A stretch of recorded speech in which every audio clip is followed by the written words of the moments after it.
pour ta conversion, comment ça s'est passé, ta conversion? Dans le sens de qu'est-ce qui t'a amené à te convertir à Jésus-Christ? C'est parce que j'entendais tout le temps j'entends tout le temps la parole de Dieu et tout. Puis là, je me suis dit que je devrais faire le chemin que j'étais. Quand ça ne vaut pas la peine. J'ai pris la décision que aussi j'allais me marier aussi. Là, j'entends. Là, le pasteur a dit qu'il faut baptiser. Parce que moi, j'étais convertie avant que je me marie.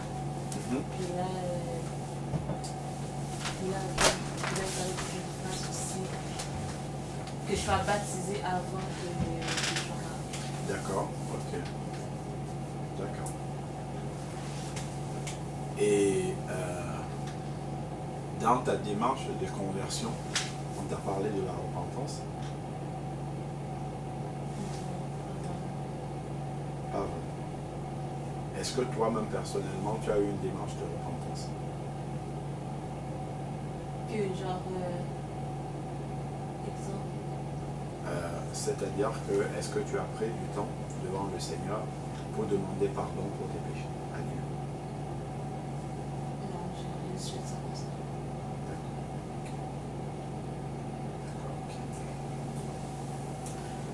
D'accord. Alors,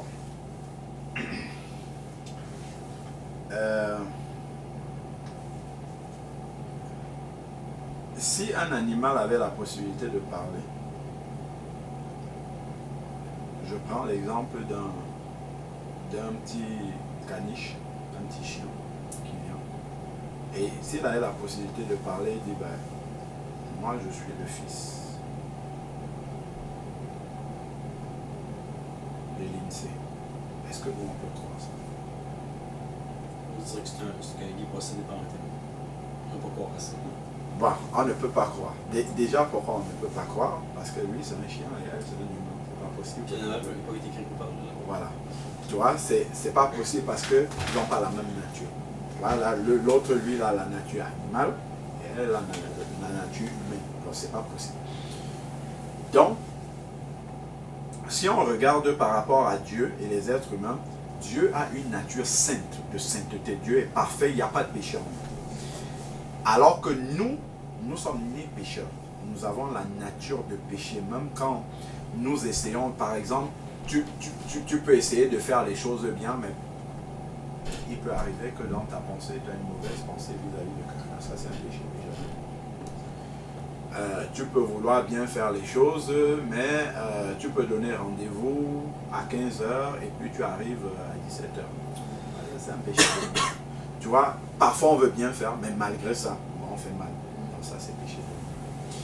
Donc, nous n'avons pas la même nature que Dieu. Lui, il a une nature de sainteté et nous, on a une nature de péché.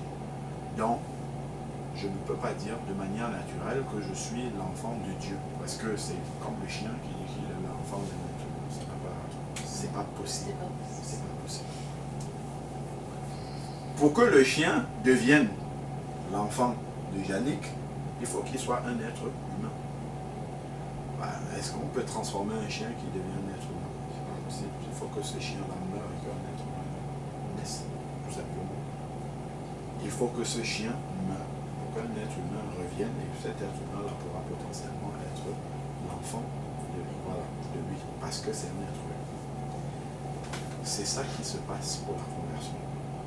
C'est-à-dire que si moi je vis en France, j'ai les euros. La monnaie là-bas, ce sont des euros. Si je me présente dans un bureau de change ici et qu'on me convertisse les euros-là, je n'aurai plus les euros, j'aurai les dollars canadiens. Les euros seront partis complètement et remplacés par les dollars canadiens. Les euros ont été convertis en dollars. On ne parle plus des euros, on parle maintenant des dollars. Donc de la même manière, la conversion, ça se passe comme ça. Avant, j'avais une vie de péché, mais lorsque je me convertis, je meurs à l'ancienne vie. Comme le chien, là, il doit mourir totalement. Je dois mourir à qui j'étais avant on enterre cette personne-là, elle est décédée, et puis une nouvelle personne naît. C'est ça la nouvelle naissance. C'est la nouvelle vie. Et la personne qui va naître là, on parle de naître de nouveau, elle naît avec la nature de Dieu maintenant, qui est la nature de sainteté de Dieu. Mais avant que cette personne-là ne puisse naître, la personne qui était avant là, qui a la nature de péché, la Bible nous dit que le salaire du péché, pas des péchés, le salaire d'un seul péché, c'est la mort. C'est la séparation complète avec Dieu. Et c'est la perdition pour l'éternité. C'est-à-dire que si on meurt dans cet état-là, ce n'est pas dans la présence de Dieu qu'on part, c'est l'enfer.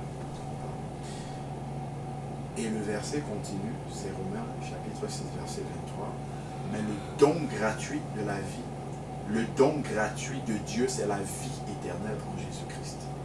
Donc, lorsque tu entends le message de Jésus-Christ, tu réalises que Dieu est saint et que toi tu es pécheur. Et que tu veux devenir saint comme Dieu est. Il faut commencer par faire ce qu'on appelle la repentance. C'est-à-dire que tu prends du temps où tu demandes pardon à Dieu pour la nature de péché que tu as. Tu demandes pardon à Dieu pour tes péchés. Et ce que Dieu va faire, c'est que Dieu va effacer tes péchés complètement. Il va les effacer. Et ce n'est pas à un homme qu'il faut demander pardon, c'est à Jésus-Christ directement. Parce que c'est Jésus-Christ qui est mort à la croix pour pardonner ces péchés-là. Donc il n'y a que lui qui est capable de les pardonner. Donc, quand le péché, en fait, c'est la transgression de la volonté de Dieu. C'est je fais ce que je veux et non ce que Dieu veut. Tu vois? Et là maintenant, quand tu demandes pardon pour tes péchés, c'est que dans ton cœur, tu réalises que par la manière dont tu as marché, tu as offensé Dieu et que c'est à cause de ça que Jésus est mort à la croix. C'est à cause de ces péchés-là que Jésus a été cloué à la croix. Et que par cette vie de péché-là, tu ne peux pas t'approcher de Dieu qui est saint. Il est tellement saint que tu ne peux pas t'approcher de lui. Et dans ton cœur sera rempli de, comment dire, d'amertume par rapport au fait que tu as vécu contrairement à ce que Dieu qui t'a donné la vie attend de quelqu'un qui l'a créé. Donc ton cœur sera dans la tristesse, une profonde tristesse, un profond regret dans ton cœur, un profond dégoût pour la vie de péché que tu as eu. Parce que quand tu regardes la sainteté de Dieu, tu regardes ta vie, tu te dis, mais je connais beaucoup de personnes de mon âge qui sont décédées déjà, qui sont mortes. Pourquoi Dieu m'a donné la vie? Pourquoi Dieu m'a laissé? Tu es marié. Comment il y a beaucoup de jeunes filles qui sont célibataires? Pourquoi Dieu m'a choisi pour me donner un mari, ainsi de suite? Ça veut dire que Dieu m'aime. Mais en retour de ça, j'ai la santé, je ne suis pas malade, ainsi de suite. Mais je connais beaucoup de personnes qui sont en fauteuil roulant, ainsi de suite. Ça veut dire que Dieu m'aime. Mais moi, en retour par rapport à l'amour de Dieu, qu'est-ce que je lui ai rendu? C'est de vivre comme s'il n'existait pas. C'est de vivre loin de lui, c'est de vivre dans le péché. Et c'est ça qui va t'attrister profondément dans ton cœur. Et là, maintenant, tu réalises que tu as vécu loin de Dieu, tu as péché contre Dieu et tu viens pour lui demander pardon. Seigneur, ma vie ne t'a pas glorifié. Ma vie n'a pas été celle que tu attends de quelqu'un que tu as créé, à qui tu manifestes ton amour chaque jour, ne serait-ce que par le souffle de vie que tu me donnes tous les matins, c'est ton amour que tu me manifestes. Demandez pardon à Dieu pour chacun de tes péchés. Demandez au Seigneur, Seigneur, rappelle-moi à tel moment, j'avais fait telle chose à ma soeur, j'avais fait telle chose à mon tonton, à ma tata. Seigneur, je veux te demander pardon pour tout cela parce que je réalise que c'est à cause de ça que Jésus est mort à la croix. Ça m'attriste profondément. Donc il y a un profond regret, un profond bouleversement en nous à cause de ces péchés-là que nous avons accomplis et pour lesquels Jésus est mort. Le péché est ce qui nous lie au diable. Parce que la Bible dit que le diable a péché dès le commencement. Donc il y a certains péchés que nous avons pratiqués dans notre vie qui ont créé des liens avec le diable. on appelle ça des liens spirituels. Et ces liens spirituels-là donnent l'autorisation au diable de venir dans ta vie et de faire ce qu'il a envie de faire. Donc on peut voir des choses qui ne vont pas dans notre vie, sur lesquelles on essaye de trouver des solutions, mais ça ne change pas. Pourquoi? Parce que le diable a l'autorisation de venir dans notre vie pour faire ces choses-là. L'autorisation spirituelle, Dieu ne peut pas lui empêcher de faire ça. Parce qu'il y a des liens que nous avons au travers, parce qu'on a péché, il y a des liens, des connexions par lesquelles le diable a l'autorisation de venir et d'agir dans nos vies. Donc par la repentance, quand tu demandes pardon à Dieu pour tes péchés, ce qu'il fait, non seulement il pardonne tes péchés, il les efface, mais il coupe ces liens-là. Il coupe les liens pour que le diable ne puisse plus t'amener à pécher encore. Pour que tu aies une nouvelle vie complète. Donc, ça c'est ce que la Bible appelle la délivrance. Donc, il va te délivrer de tes péchés. En te délivrant comme ça de tes péchés, te sépare de ces péchés-là. Là maintenant, tes péchés sont effacés parce que tu as demandé pardon à Dieu pour tes péchés. Il faut que tu acceptes maintenant Jésus-Christ comme ton Seigneur. C'est-à-dire que désormais, tu ne vas plus faire ce que tu as envie de faire, mais tu vas faire ce que Jésus te demande de faire au travers de sa parole. C'est ça l'engagement d'accepter et de reconnaître Jésus comme son Seigneur. Ensuite, il faut l'accepter comme ton sauveur, c'est-à-dire que il a pris ta place à la croix, parce que la Bible dit que le salaire du péché, c'est la mort. Donc, la souffrance que Jésus a eue à la croix, c'est toi qui devais avoir ce jugement-là. Et c'était juste que tu aies ce jugement-là, parce que ta vie, en fait, n'a pas glorifié Dieu. Mais Jésus a pris ce châtiment-là à la croix. Donc, en l'acceptant comme ton sauveur, ce que le Seigneur fait, c'est que tes péchés qui ont été pardonnés, il enlève ça et il met sur Jésus. Or, Jésus a déjà été puni à la croix pour ses péchés. Ce qui fait que toi, tu ne seras plus puni. S'il t'arrive à l'instant là de partir de cette terre, tu vas au paradis. Pourquoi? Parce que tu ne viens plus en jugement. Dieu ne te réclame plus rien parce que tes péchés sont effacés. C'est comme si tu n'avais jamais péché. C'est comme si tu n'étais jamais tombé dans ces péchés-là. Et la Bible dit que quand Dieu pardonne les péchés, il les efface et il oublie. C'est comme si ça n'existait pas. Et maintenant, comme tu étais, la Bible dit que nous étions morts par nos offenses. Donc nous étions séparés, coupés de Dieu à cause de nos offenses. Nous étions morts pour Dieu. Quand on a un mort dans la vie pratique de tous les jours, qu'est-ce qu'on fait? On doit enterrer ce mort.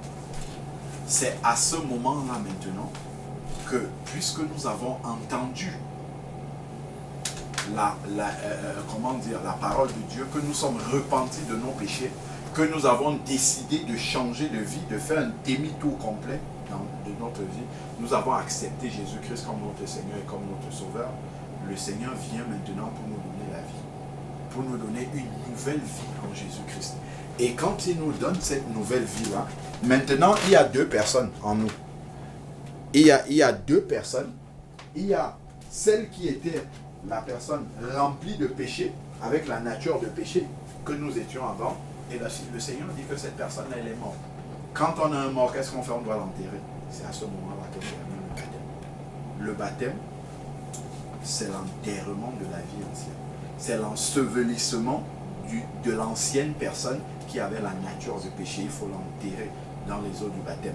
Donc voilà pourquoi on va te prendre et on va te plonger dans les eaux. Et quand on te plonge dans l'eau du baptême, il y a quelque chose qui se passe. On va prononcer le nom de Jésus. Je te baptise au nom de Jésus-Christ. Et cette confession-là, le nom de Jésus a la puissance de séparer ta vie ancienne de péché, la laisser dans l'eau et de donner naissance à une nouvelle personne qui sort des eaux du baptême.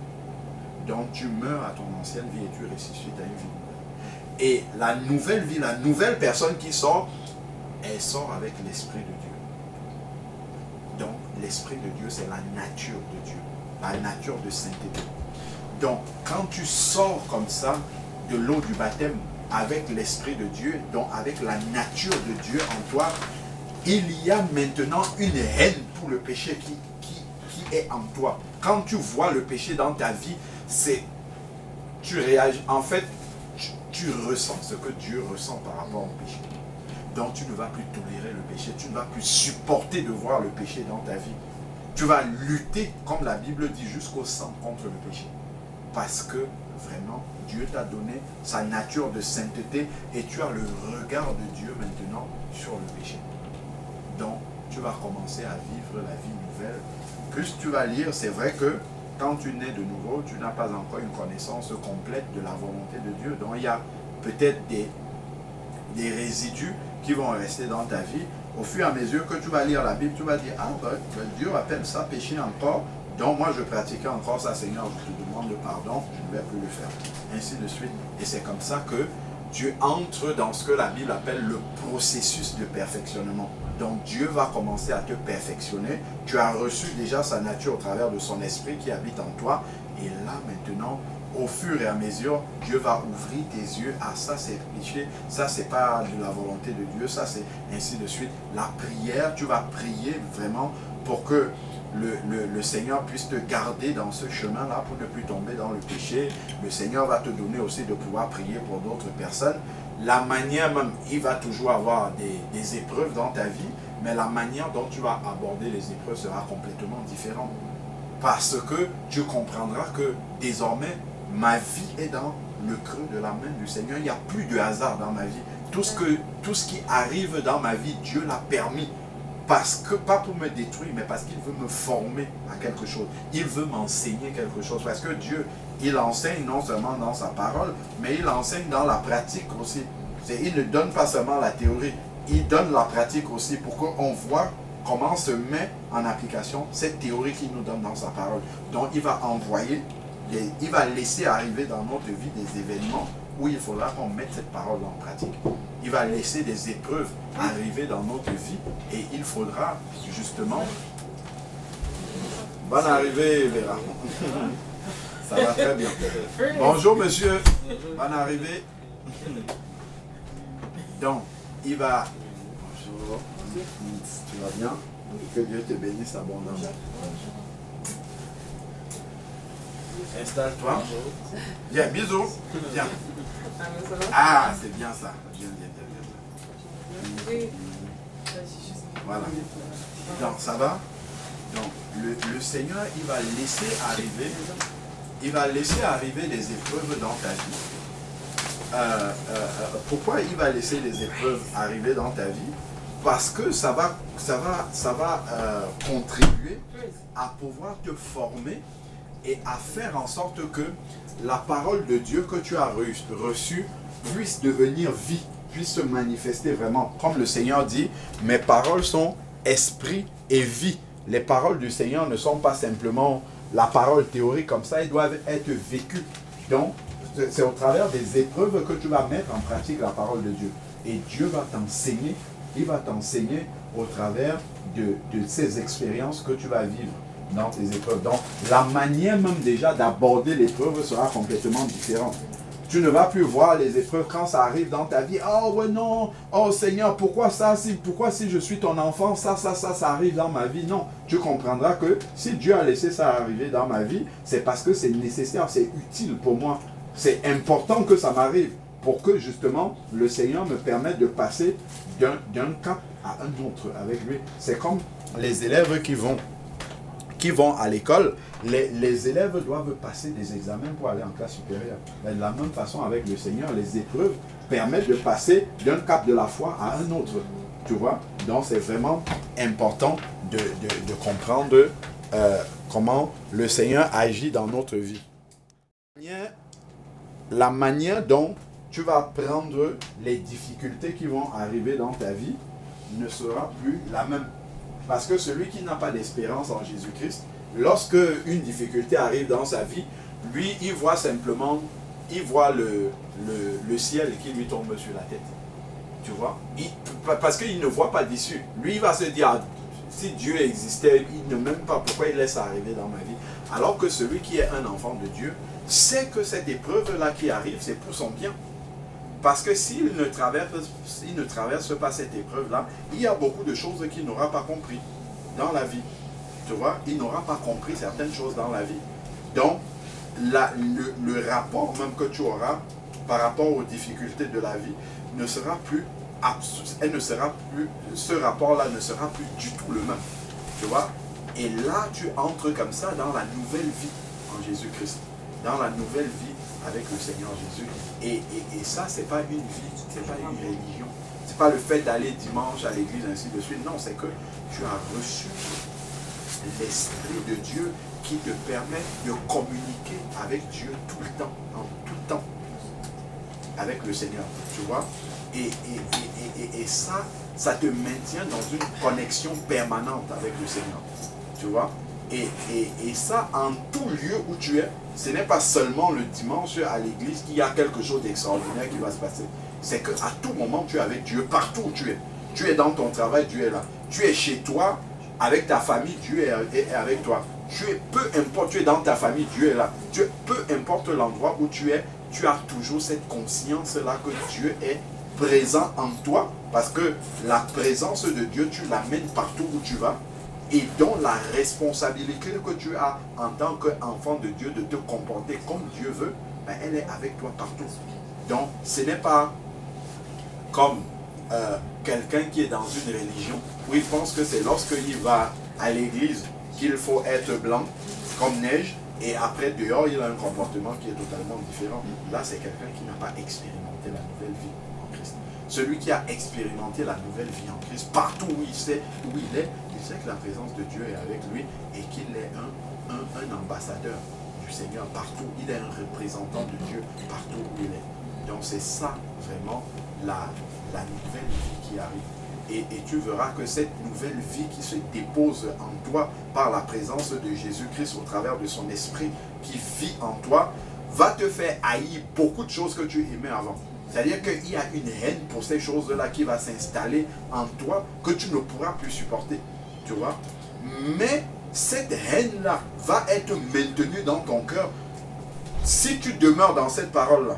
C'est-à-dire que si tu ne lis pas, si tu ne médites pas constamment la parole du Seigneur avec le cœur ouvert pour mettre en pratique cette parole-là, ben, cette haine du péché, tu peux l'avoir au début et tu vas la perdre après.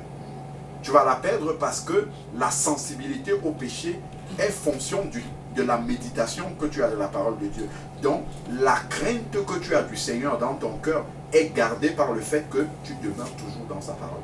Si tu laisses sa parole de côté, là tu vas commencer à tolérer le péché dans ta vie, tolérer les choses dans ta vie que tu ne tolérais pas avant. Parce que quand l'Esprit de Dieu vient, il vient vraiment avec puissance dans ta vie et il ouvre tes yeux. Donc tu commences, avant je faisais ça, Dieu n'aime pas ça, ainsi de suite. Tu mets les choses en ordre dans ta vie. Mais pour que ça demeure en ordre, il faut que tu demeures aussi là-dedans. Tu vois? Et que tu grandisses davantage.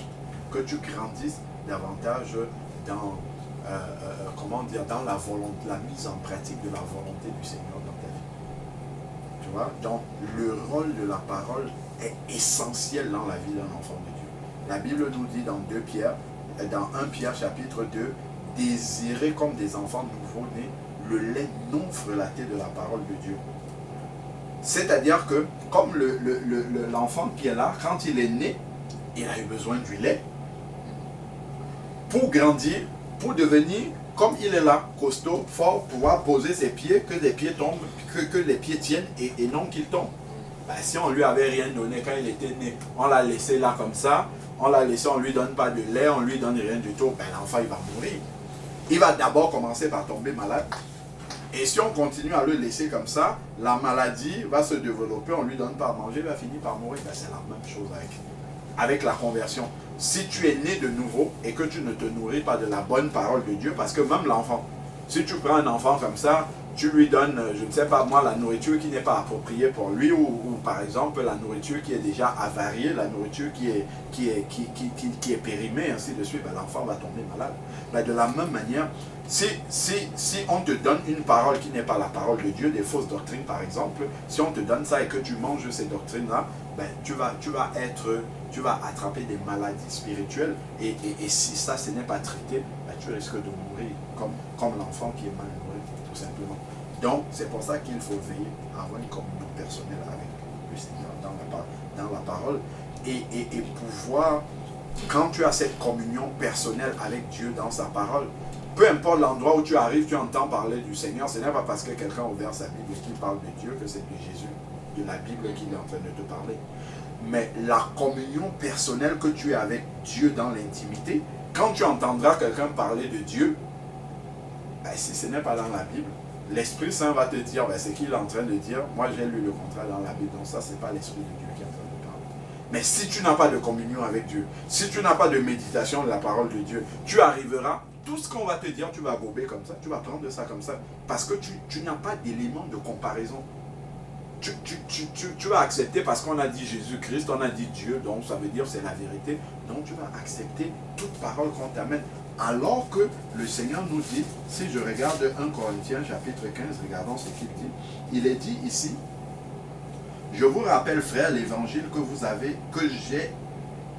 je vous ai annoncé, que vous avez reçu, dans lesquels vous demeurez fermes, par lequel aussi vous êtes sauvés. L'évangile que vous avez reçu, par lequel vous êtes sauvés, mais il met une condition. Il dit, si vous le retenez dans les termes que je vous ai annoncés, autrement vous aurez cru en vain. Donc je peux être un enfant de Dieu, je mets ma foi dans ce qui n'est pas la vérité de la parole de Dieu, je suis en train de croire en vain. Parce que l'apôtre Paul, ayant annoncé l'évangile aux Corinthiens, il dit, attention, vous êtes sauvés par cet évangile-là si vous le pratiquez tel que je vous ai donné. Si vous acceptez une autre parole qui n'est pas la parole de Dieu, vous aurez cru, vous aurez eu la foi, mais ça sera en vain, vous ne serez pas sauvés parce que vous ne croyez pas dans la vérité. Donc, c'est pour ça que nous avons un devoir de méditation de la parole de Dieu pour avoir cette assurance-là que nous persévérons, nous appliquons, nous mettons en pratique ce qui est la vérité de la parole de Dieu et non ce qu'on entend un homme nous prêcher comme ça et qu'on prend pour parole d'évangile. Donc l'enfant de Dieu, ben, l'enfant qui est là, quand l'enfant est petit, il a des heures régulières de repas. Parfois l'enfant, il faut lui donner jusqu'à 3-4 fois le biberon par jour. Si on lit la Bible seulement de temps en temps, essaye de donner un enfant qui naît. Essaye de lui donner du lait juste de temps en temps. Tu vas voir ce qui va se passer. Ben, cet enfant-là, ça va être pareil. Il va avoir des carences alimentaires. Il va avoir des maladies parce qu'il n'est pas suffisamment solide. Et puis, il ne va pas grandir comme il le faut. Donc, on doit avoir une méditation régulière de la part, plusieurs fois, comme l'enfant qui prend du lait plusieurs fois dans la journée. Mais nous-mêmes en tant qu'adultes, combien de fois on mange par jour? Au moins 3 fois parfois. Au moins 3 fois. Ben, la même chose pour la parole de Dieu. Donc si quand on est de nouveau, l'Esprit de Dieu vient habiter en nous, nous avons un homme intérieur qui est à nous. C'est le nouvel homme que nous avons reçu, la nouvelle nature. Mais elle ne se nourrit pas d'aliments solides, elle se nourrit de la parole, elle se nourrit de la louange, elle se nourrit de la parole du Seigneur, des psaumes, des cantiques de louange. Mais si on ne l'entretient pas, il va mourir. Il va mourir. Et ça va commencer à se manifester de manière très subtile. C'est-à-dire qu'on ne sera plus sensible à la voix du Seigneur. Le Seigneur peut nous parler par des circonstances, il peut nous parler, il peut nous montrer des choses, mais comme on ne demeure, l'homme intérieur n'est pas nourri, et donc son discernement, on disait tout à l'heure, est altéré. Donc Dieu est en train de lui parler, mais il ne reconnaît plus que c'est la voix de Dieu qui est en train de lui parler, parce qu'il n'a pas entretenu cette communion-là avec Dieu. Donc il ne sait plus comment Dieu parle, et il ne discerne plus comment Dieu lui parle. Donc voilà pourquoi nous devons constamment maintenir cette communion-là avec le Seigneur. c'est pas une fois comme ça, je suis passé dans les eaux du baptême, hop, il y a eu une merveilleuse conversion et après c'est terminé. Non, il faut la garder jusqu'au bout. Il faut garder permanemment la connexion avec le Seigneur jusqu'à la fin. Parce que dès l'instant que tu passes dans les eaux du baptême et que tu décides de suivre le Seigneur, tu es entré en guerre contre le diable. Le baptême d'eau, en fait, c'est une déclaration de guerre au diable parce que tu as abandonné son royaume. Lui, son seul but, ça sera de te ramener avec lui. Et il va tout utiliser. Tant que tu n'es pas revenu avec lui et que tu es encore sur la terre, il va tout faire pour te ramener avec lui. Donc, il faut être conscient de cela. Il faut être conscient que le diable, il s'intéresse plus à ceux qui sont enfants de Dieu, parce que ceux qui sont dans le monde lui appartiennent. Il ne s'intéresse pas à eux, il lui appartient déjà. Donc lui, il va épier la vie des enfants de Dieu pour chercher par quelle porte il va essayer de te faire tomber. Voilà pourquoi nous devons constamment maintenir les portes fermées dans notre vie. Constamment. Et c'est la parole de Dieu qui va nous révéler les portes ouvertes qui sont dans notre vie afin que nous puissions les fermer et ne laisser aucun accès à l'ennemi dans notre vie et rester toujours comme ça, demeurer jusqu'à la fin. La Bible nous dit, celui qui persévérera jusqu'à la fin sera sauvé. Donc ce n'est pas une affaire du début, c'est la fin. La marche avec le Seigneur, c'est une course de résistance. Donc il faut résister jusqu'au bout. Et pour ça, le Seigneur ne nous a pas abandonnés. Il dit, voici, je suis avec vous tous les jours jusqu'à la fin du monde. Donc la prière doit être là. Quand on voit des situations difficiles, il faut entrer dans la prière. Il faut demander la communion fraternelle, avoir des frères, des sœurs avec qui on peut prier, qui peuvent nous soutenir parce qu'il y a des épreuves qui sont tellement difficiles, on ne peut pas les supporter seul. On a besoin du secours des frères, des sœurs pour nous aider comme ça à pouvoir porter ces fardeaux. Parce que le Seigneur dit, venez à moi, vous tous qui êtes fatigués et chargés, je vous donnerai du repos. Mais Jésus n'est pas physiquement ici pour nous donner du repos, pour nous manifester qu'il a pris nos fardeaux. Comment est-ce qu'il le manifeste? Au travers de son Église. Quand les uns et les autres, par exemple, ah, ma soeur, j'ai appris que tu as telle chose, bon, on va prier ensemble. C'est comme ça que Jésus prend nos fardeaux. C'est par son Église qui, elle, te manifeste vraiment, comment dire, de manière pratique, de manière palpable, qu'on s'intéresse aux problèmes, aux fardeaux, aux difficultés que tu as. C'est au travers de ça que Jésus te montre qu'il a vraiment pris tes fardeaux. Donc, toi déjà, il va te donner une paix dans le cœur. Il va ôter le poids qui était dans ton cœur. Tu vas sentir que là, vraiment, il y a une force qui me soutient. Il y a vraiment le Seigneur qui soutient le fardeau. Mais ça ne va pas se limiter là.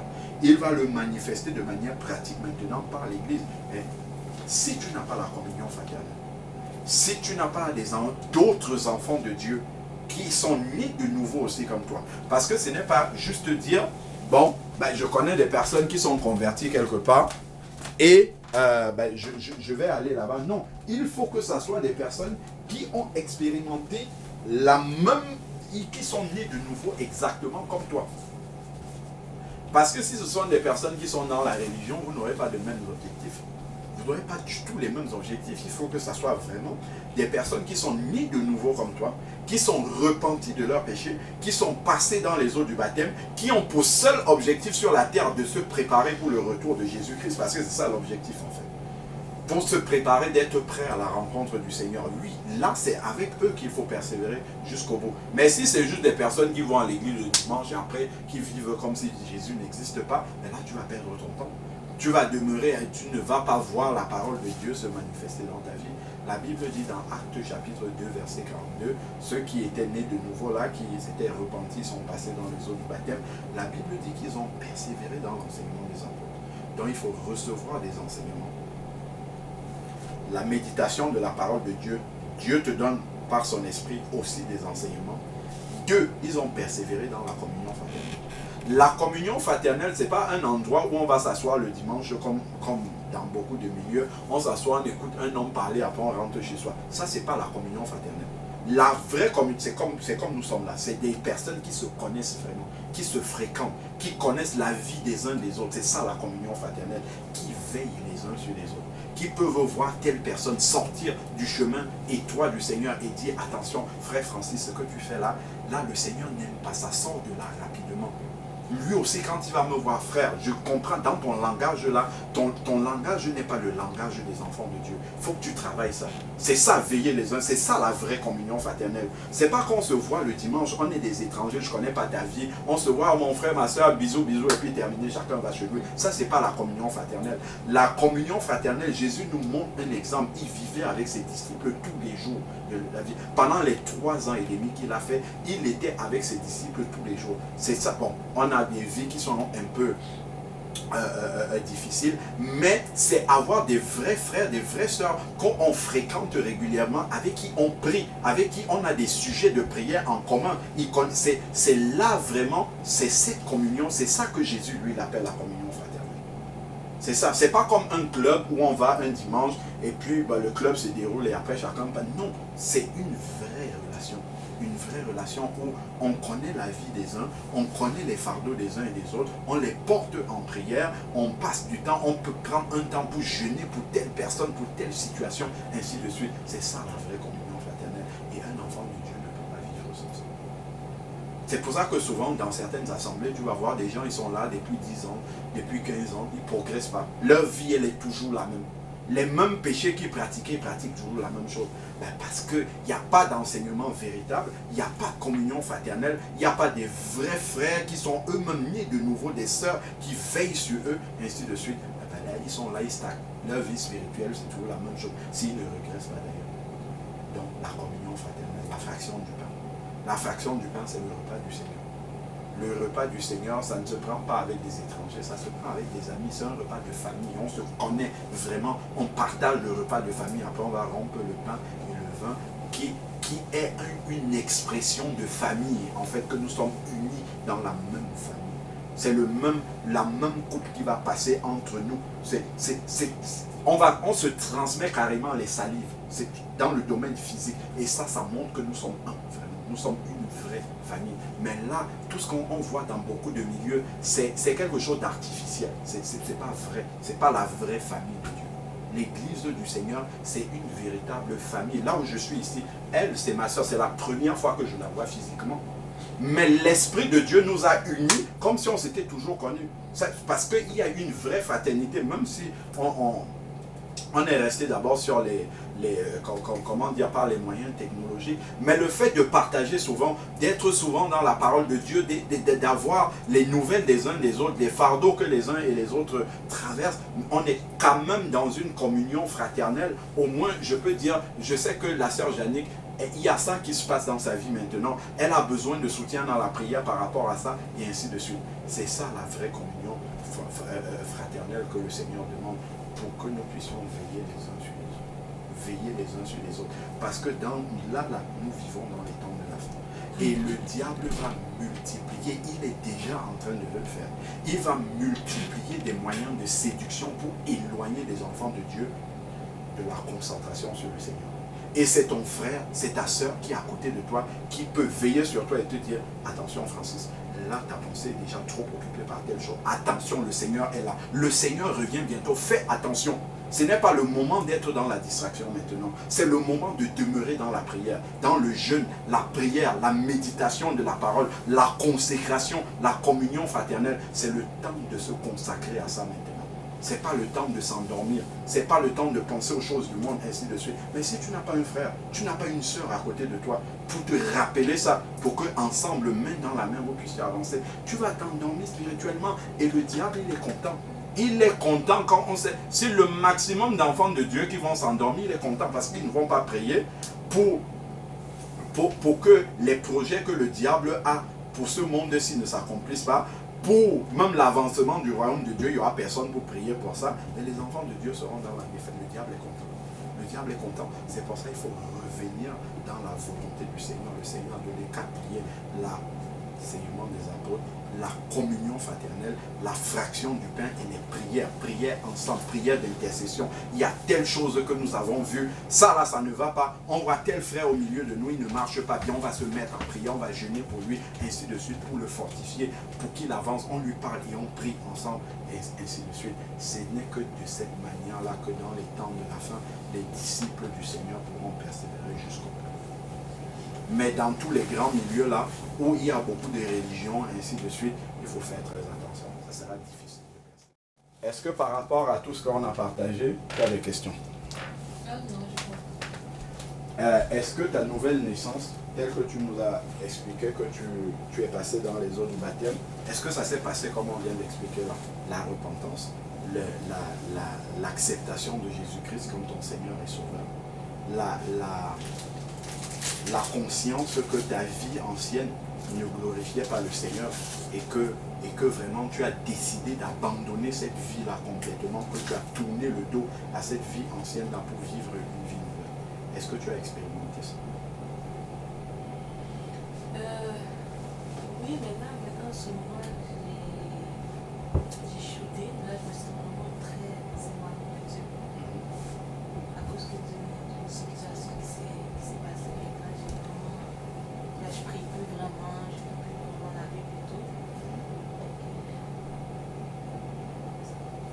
Mais est-ce qu'au début, avant de parler de ta situation de maintenant, est-ce qu'au moment de ta conversion, enfin au moment où tu es passé dans les eaux du baptême, est-ce que tu as entendu le message de la repentance?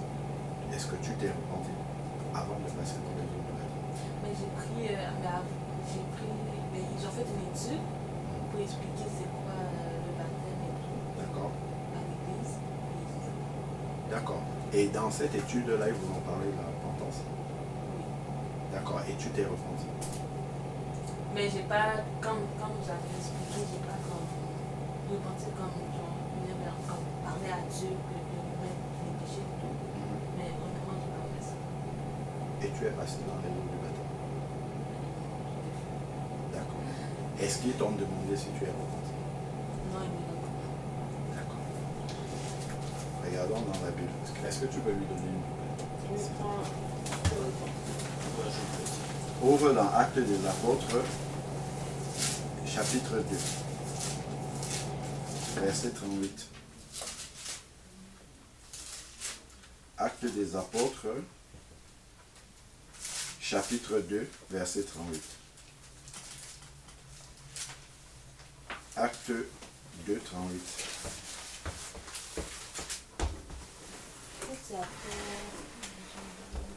C'est après Jean. Il y a l'évangile de Matthieu, il y a Marc, il y a Luc et il y a Jean. Et après c'est Actes des Apôtres. C'était correct ou tu voulais quelque chose? Bon, ça. Je t'ai télé directement. Ok, d'accord, mais pas de problème. Je veux savoir si c'était correct. Moi, je suis toujours correct, toi. Ouais.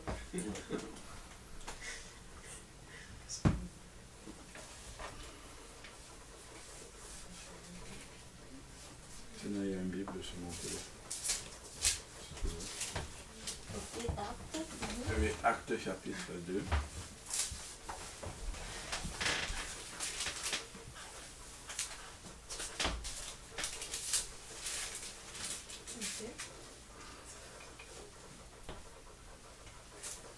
Dans Acte 2, 38.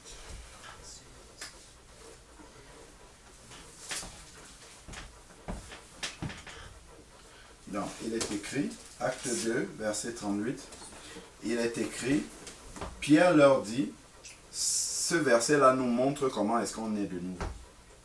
Pierre leur dit, repentez-vous. Et que chacun de vous soit baptisé au nom de Jésus-Christ. D'accord, après. Pour le pardon de vos péchés, et vous recevrez le don du Saint-Esprit. Amen. Donc, pour naître de nouveau, d'après la parole de Dieu, c'est comme ça que ça se passe. Il faut être repenti et ensuite être baptisé. Parce que la repentance amène justement à ce que la personne qui est morte, qui péchait là, qu'il y ait une nouvelle personne qui soit prête à naître. C'est ça la repentance. Mais maintenant, il y a deux personnes qui sont là après la repentance. Donc, c'est pour ça qu'il faut faire l'enterrement pour enterrer celle qui est morte et que la nouvelle personne vive. Donc, s'il y a un baptême, parce qu'il y a trois conditions, il a dit, repentez-vous et que chacun de vous soit baptisé et après le don du Saint-Esprit vient. Donc, s'il y a repentance et il y a baptême, il y a la nouvelle naissance. L'Esprit de Dieu vient. S'il n'y a pas de repentance, Et puis un baptême. En fait, ce baptême-là, c'est comme un bain, tout simplement. C'est pas le baptême. C'est comme si tu prends l'enfant, là, tu le mets dans une bassine, donc tu le reçois, il va sortir exactement comme il est. L'Esprit de Dieu ne va pas venir. L'Esprit de Dieu vient sceller parce qu'il y a eu la repentance avant. Donc, c'est-à-dire un désir de passer dans une nouvelle vie. Là, l'Esprit de Dieu va venir. Et là, la sensibilité au péché sera là, dans ton cœur. Tu vois? Mais si, par contre, il n'y a pas eu l'étape préalable d'une vraie repentance avec la conscience que tu as offensé Dieu, que tu as marché en dehors de la volonté de Dieu et que la juste condamnation que tu méritais pour ça, c'était l'enfer. Mais là, il ne peut pas avoir la nouvelle naissance.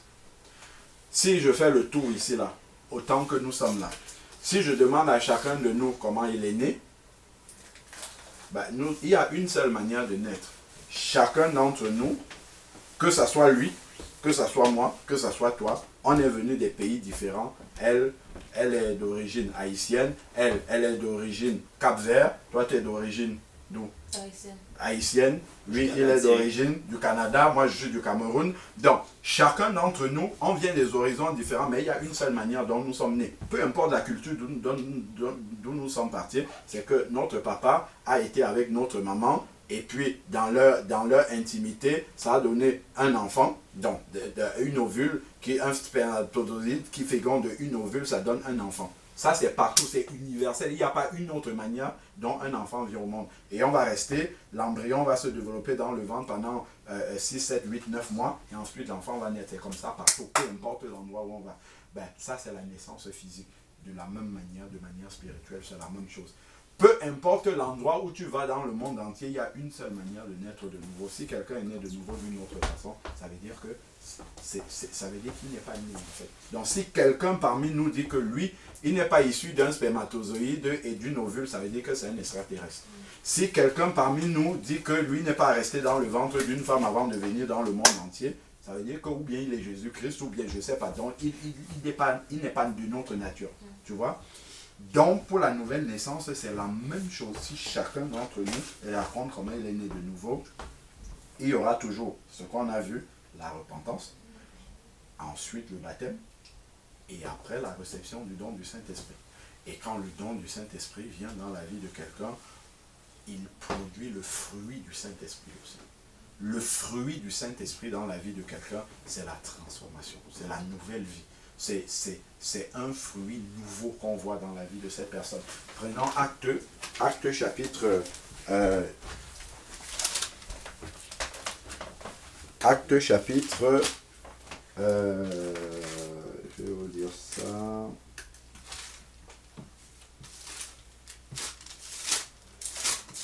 Actes chapitre 26, si je ne me trompe pas. Voilà, Actes chapitre 26, verset 20. Actes chapitre 26, verset 20.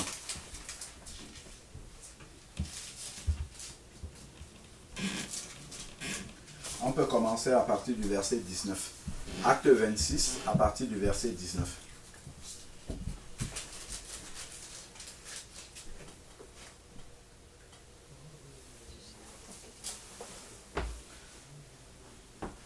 Donc, il est écrit, Acte 26, verset 19, donc c'est Paul qui est en train de parler devant un roi, le roi Agrippa. Il lui dit, en conséquence, roi Agrippa, je n'ai pas désobéi à la vision céleste, mais à ceux de Damas d'abord, puis à Jérusalem, dans tout le pays de Judée, puis aux païens, j'ai annoncé.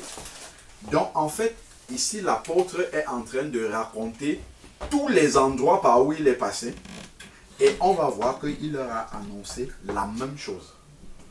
C'est-à-dire qu'il leur a expliqué la nouvelle naissance de la même façon. Il n'y a pas une nouvelle naissance en Judée, une nouvelle naissance différente en Samarie, tout de la même manière que dans le domaine physique. Il n'y a pas une nouvelle naissance différente, enfin une naissance d'enfant en Haïti, au Cap-Vert, au Cameroun, ou au Canada, ce n'est pas différent, c'est tout pareil.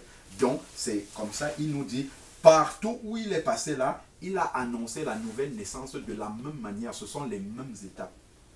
Et il dit, la repentance, comme on a vu dans Acte 2, 38, repentez-vous. D'abord la repentance. Et ensuite, maintenant, la conversion à Dieu. Ce que je t'ai dit, accepter Jésus-Christ comme son Seigneur et son Sauveur. C'est-à-dire faire un demi-tour complet sur sa vie pour accepter Jésus-Christ.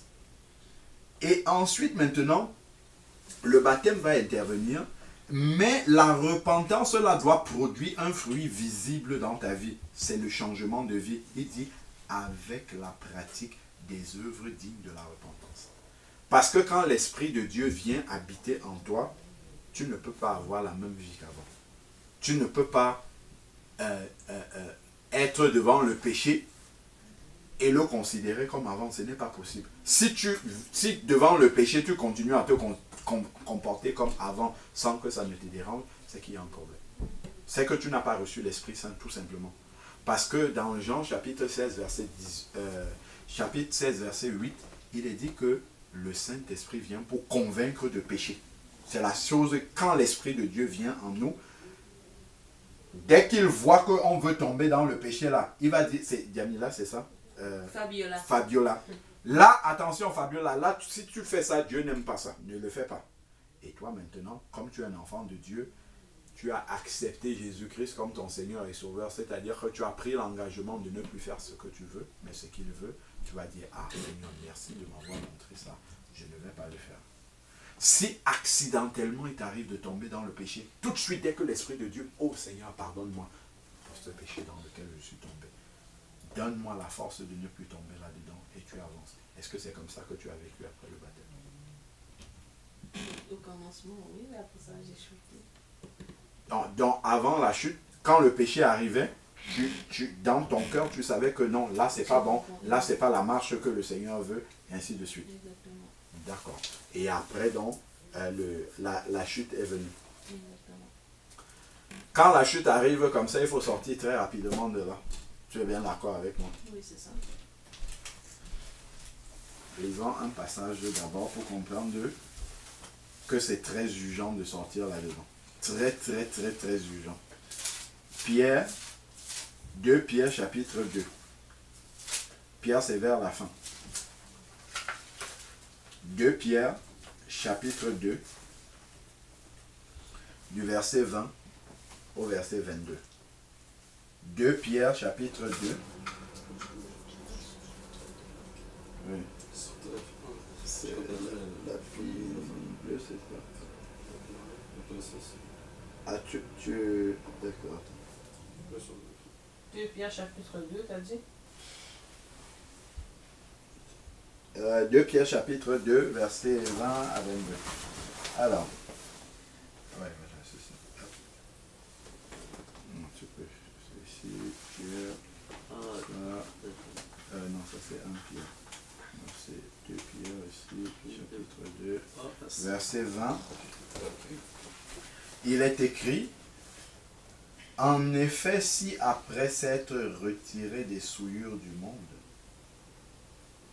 par la connaissance du Seigneur et Sauveur Jésus-Christ, si tu t'es retiré des souillures du monde, c'est-à-dire que tu t'es repenti de tes péchés, parce qu'on t'a annoncé le Seigneur et Sauveur Jésus-Christ que tu as accepté dans ta vie, il s'y engage de nouveau, c'est-à-dire que si tu chutes, comme tu as dit là, il s'y engage de nouveau, donc tu recommences à faire ce que tu faisais avant de connaître le Seigneur Jésus-Christ et que tu es vaincu par elle. C'est-à-dire que si le Seigneur Jésus-Christ revient et qu'il te trouve dans cette condition-là, ou bien si la mort te frappe et que tu pars dans ces conditions-là, il dit, la dernière condition est pire que la première.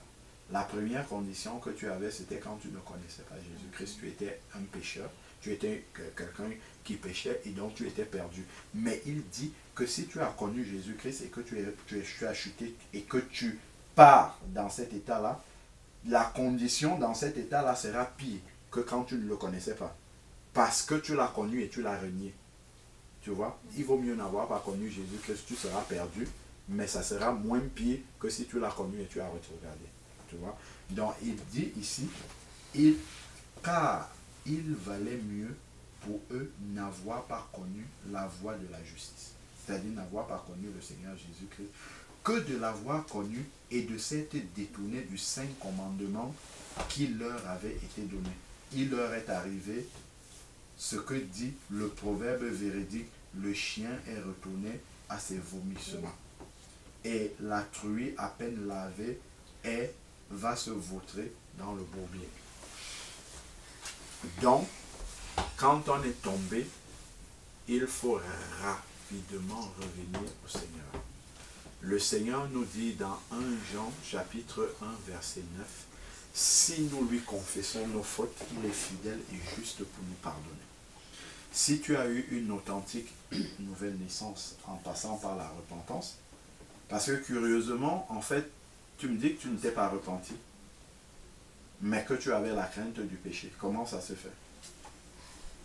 Parce que la crainte du péché vient du fait qu'on se soit repenti. Parce qu'une vraie conversion, tu dois avoir pris un temps pour demander pardon à Dieu pour tes péchés.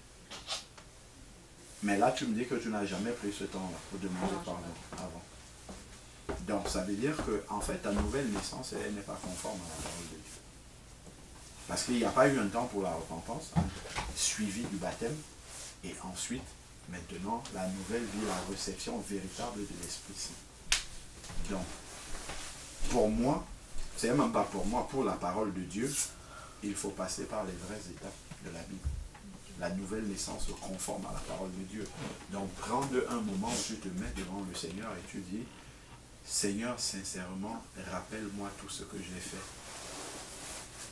qui n'était pas conforme à ta parole. Rappelle-moi, depuis que je suis né, tout ce que j'ai fait ou qui ne t'a pas glorifié, le Seigneur va te rappeler, tu lui demandes pardon.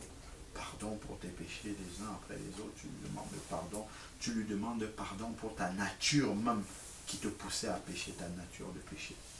Et là maintenant, à ce moment-là, tu confesses Jésus-Christ comme ton Seigneur et comme ton Sauveur. C'est-à-dire que tu prends l'engagement de marcher désormais comme il veut. Et là maintenant, tu peux passer dans les eaux du baptême. Et en passant dans les eaux du baptême, tu vas recevoir, ça doit être conforme à la parole de Dieu. Donc il faut vraiment passer par les étapes de la parole de Dieu. S'il y a une étape qui est loupée, ben forcément, la marche avec le Seigneur ne pourra pas être, elle ne pourra pas être conforme à ce que Dieu dit de la manière dont ses enfants doivent marcher. Parce qu'il y a eu un loupé de la naissance. Ben, c'est comme un enfant qui doit naître dans la vie pratique. Si dans le domaine physique, s'il y a un loupé, par exemple, je ne sais pas moi, je ne sais pas ce qui peut arriver dans les phases de la grossesse d'une maman qui fait en sorte que tout ne s'est pas passé normalement, eh ben l'enfant ne pourra pas se développer correctement, il va naître peut-être avec une malformation, il va naître parce qu'on n'a pas respecté vraiment tout le cheminement de l'enfantement de cet enfant. Donc c'est pour ça qu'il faut s'assurer d'être né de nouveau vraiment comme la parole de Dieu. Donc si tu n'es pas passé par la repentance, en fait ton baptême ne peut pas être valable. Donc tu peux, parce que tu as entendu la parole de Dieu, il peut avoir une forme de crainte dans ton cœur. C'est-à-dire que quand tu vois, tu sais que par exemple que le pasteur a dit il ne faut pas faire ça, ou bien un jour tu as lu dans la Bible qu'il ne faut pas faire ça, tu peux craindre, tu peux avoir une certaine forme de morale, ta morale vis-à-vis du Seigneur Jésus-Christ, mais ce n'est pas la morale qu'il faut. C'est-à-dire parce que tu sais que Jésus-Christ a interdit quelque chose, bon, tu ne vas pas pratiquer certains et d'autres, tu vas le faire quand même. Donc tu vois, ça c'est avoir une bonne morale par rapport au Seigneur, ça c'est pas vraiment la crainte du péché. Mais quand tu es né de Dieu, vraiment... Je comprends. Alors pour moi c'était juste ça, pour te mettre une petite parenthèse, pas que tu penses que, ok on m'a dit et tout, non vraiment c'est ce temps avec le Seigneur que tu vas prendre, que vraiment tu vas comprendre que non j'ai besoin de me faire baptiser. Puis si tu as besoin même que le Seigneur confirme, il va le faire, parce que moi, j'ai cherché à le faire, puis après j'ai dit ah non j'exagère Seigneur. Je pense que tu ne veux pas que je me fasse, rebaptiser, mais je vais me faire baptiser. J'ai dit, ah Seigneur, j'exagère, j'ai arrêté. Et c'est justement en avoir connu le frère Alain, on a parlé comme il l'a fait avec toi, et là il m'a reconfirmé ça. Et là j'ai su que c'était le Seigneur. Parce que je sens que je n'avais rien dit, justement, avant même que je le connaisse, j'avais ça à cœur de me faire baptiser. Alors, c'est vraiment le Seigneur même va te confirmer ça avec sa parole déjà, et tu vas être convaincu, tu vas être libre. Tu vas être en paix, tu ne vas pas sentir que c'est une pression, que, bon, ben, Jannick, bon, vu qu'elle est rebaptisée, je vais le faire aussi. Non, tu vas être baptisé selon Dieu. C'est lui qui va te convaincre. Amen. Est-ce que tu as des questions? Tu as compris. Je propose qu'on prie, donc. Oui. On prie pour mettre ça entre les mains du Seigneur.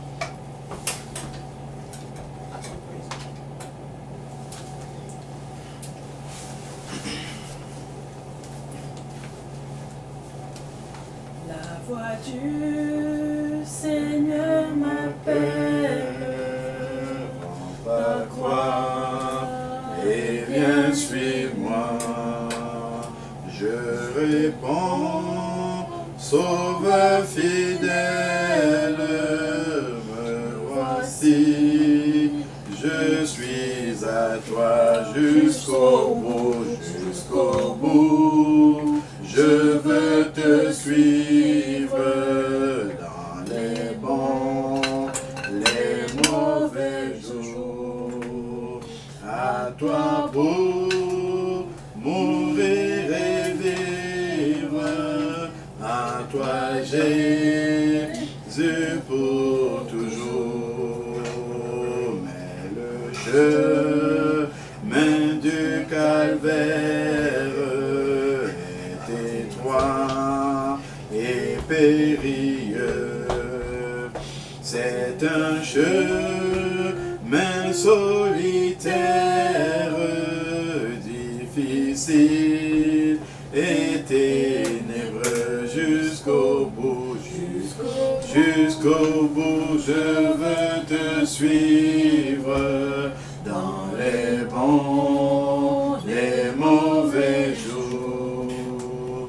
À toi pour mourir et vivre, à toi Jésus pour toujours. Il faut quitter ce qu'on aime, avoir être mal jugé, endurer l'injure même du monde, être méprisé jusqu'au bout, jusqu'au bout. Je veux te suivre dans les bons, les mauvais jours.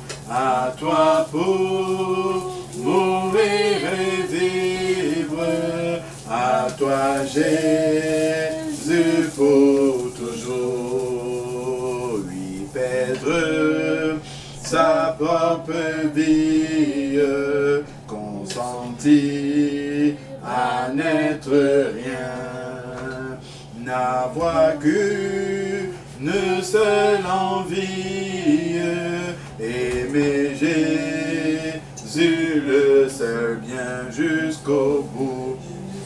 Jusqu'au bout, je veux te suivre dans les bons, les mauvais jours.